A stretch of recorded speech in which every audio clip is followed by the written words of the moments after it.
Hello everyone, very good morning to all of you class. Today we will continue this chapter. Okay, so अब हम किसके बारे में पढ़ने जा रहे हैं? आज हम पढ़ेंगे बड़ी ई के बारे में. बड़ी ई की मात्रा, उसे कैसे बोला जाता है, इन सब चीज़ों के बारे में आज हम डिस्कस करेंगे. तो बच्चों, बड़ी ई से क्या देखते हैं हम? बड़ी ई से ईख और ईद.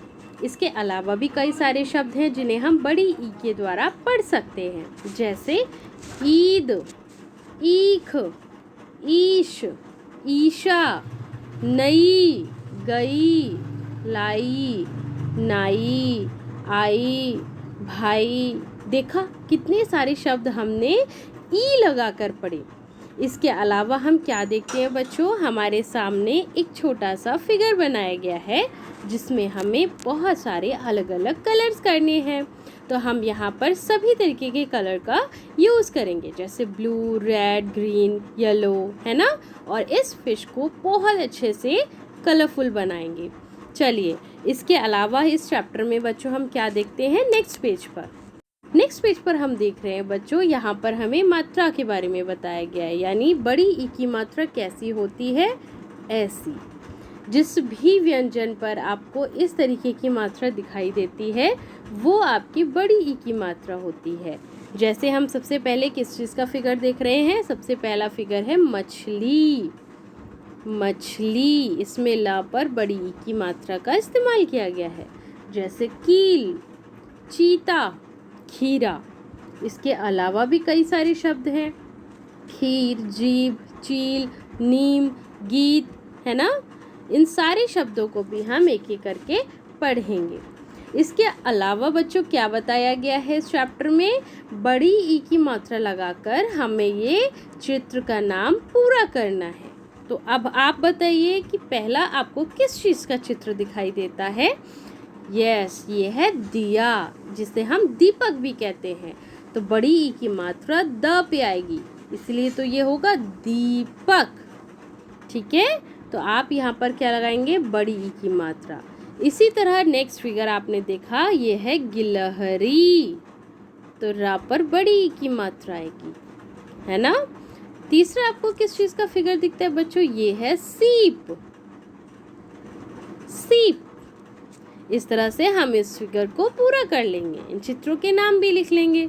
चलिए, अब हम अपना नेक्स्ट पेज टर्न करते हैं. यस क्लास, तो नेक्स्ट पेज में आपको एक छोटी सी पोयम बताई गई है जिसका नाम है गीता और वाणी. ये कविता दो बहनों के बारे में है, गीता और वाणी. चलिए, इसे हम पढ़ते हैं. वाणी गीता की बड़ी बहन थी.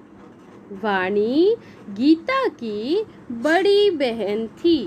दादी जी खीर लाई. खीर खाकर गीता बाहर आ गई. देखा, फर्स्ट पैराग्राफ हमने कितनी जल्दी पढ़ लिया. हमें समझ में भी आ गया कि ये कविता दो बहनों के बारे में है. कौन कौन? गीता और वाणी. और दादी जी क्या लाई थी? दादी जी खीर लेकर आई थी. इसके अलावा हम क्या देखते हैं बच्चों? इसके अलावा हमें पता चलता है बाहर वाणी कविता, यानी कि बाहर वाणी जो है वो कहानी की किताब पढ़ रही है. कौन सी किताब पढ़ रही है? कहानी की किताब पढ़ रही है. और कहानी एक लड़की की थी, है ना. कहानी का क्या नाम था? कहानी का नाम था भली लड़की. ठीक है बच्चों, आपने इस पैराग्राफ में भी ये देखा कि वाणी क्या कर रही थी? एक कहानी की किताब पढ़ती है. उसका नाम क्या है? भली लड़की. वह लड़की बड़ी भली थी. वह सबकी मदद करती थी, है ना.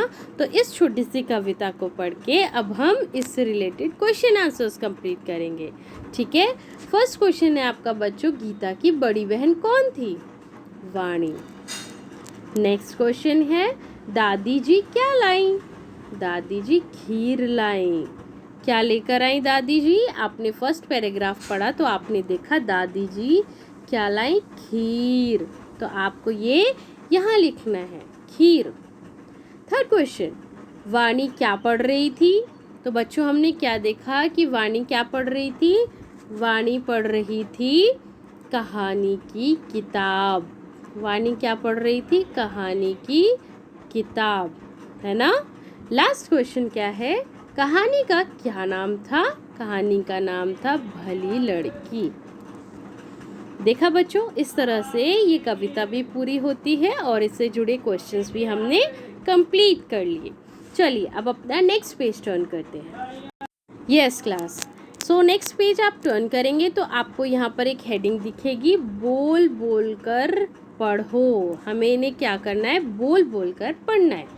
इसमें बच्चों आपको छोटी ई की मात्रा और बड़ी ई की मात्रा को लगाकर कैसे बोला जाता है ये सीखना है। जैसे खिल, खिल, खील, मिल, मील, बिन, बीन, है ना।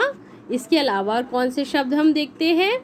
दिन, दीन, सिल, सील, किला, कील। ये थे आपके छोटी ई की मात्रा वाले और बड़ी ई की मात्रा वाले कुछ शब्द, है ना। चलिए अब हम अपना नेक्स्ट क्वेश्चन देखते हैं। तो नेक्स्ट क्वेश्चन में बच्चों क्या बताया गया है? चित्रों को देखकर उनका नाम लिखना है।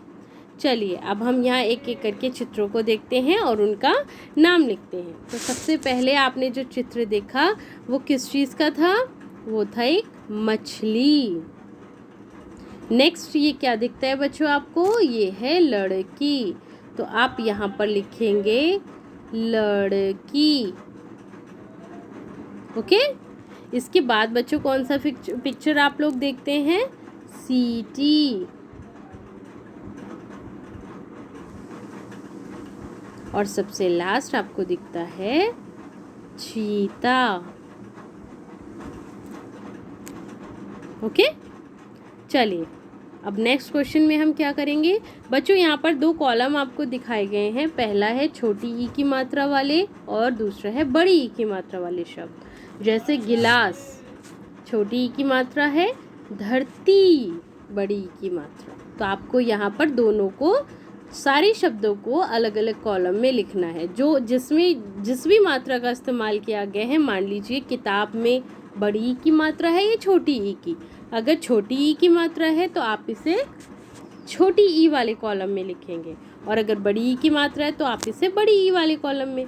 चलिए आपको कहाँ से? यहाँ से बताना है, क्योंकि धरती हमने लिखा है बड़ी ई की मात्रा में धरती और गिलास हमने लिखा है छोटी ई की मात्रा। किताब, किताब, यस ये है आपकी छोटी ई की मात्रा, तो ये आएगा आपका इस कॉलम में। विमान, ये भी आपका छोटी ई वाले कॉलम में।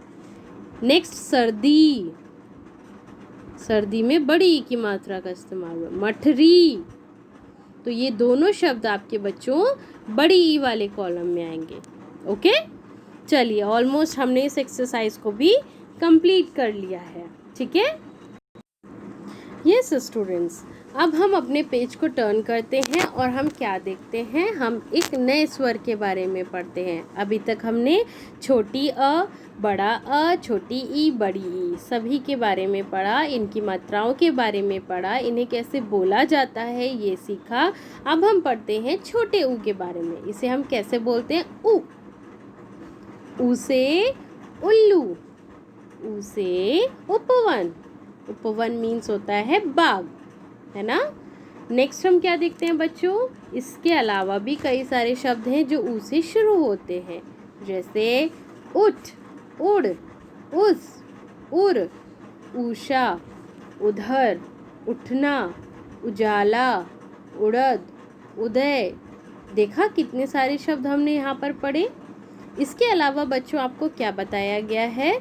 इस पार्ट में आपको एक नेक्स्ट क्वेश्चन अटेम्प्ट करना है जिसमें समूह से अलग पर आपको एक स्माइली फेस बनाना है। ठीक है।